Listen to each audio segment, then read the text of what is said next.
varıp gideceğim yer ben yine baba yurdudan ya.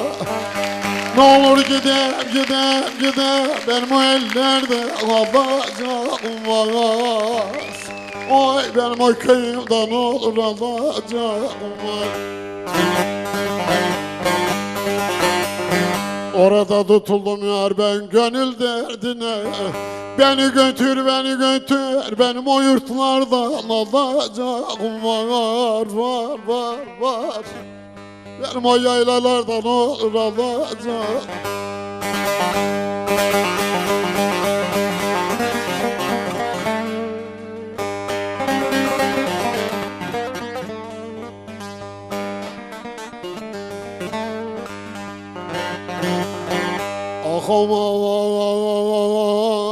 Aman ayağıma diken batar ağlardım. Kayış yoktu böyle sicim bağlardım. Hay günler hay. Ah ayağıma diken batar ağlardım. Kayış yoktu böyle sicim bağlardım. Vay günler vay. Bulanlı sudum yer ben deli çalardım. Ne olur gidem benim o ellerden olur alacağım var. Oy benim o zalimlerden olur alacağım.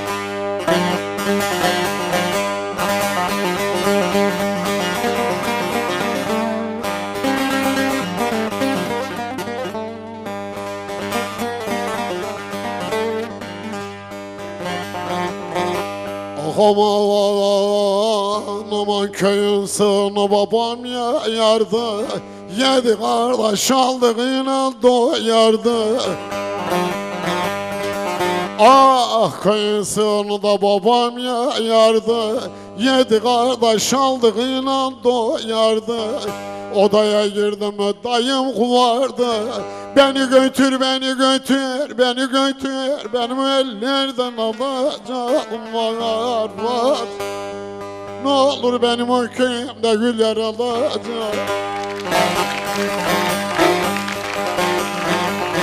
Kızıl tohum dönüş oldu geriye. Şimdi bakıyorum felek nereye. Çekeceğim kafayı basacağım mermiye. Benim yana dağlarımdan alacağım var. Ay benim köse dağlarından alacağım. Çekeceğim kafayı basacağım mermiye. Benim huzurdan alacağım var. Benim o bacıklarda Tunceli'den alacağım.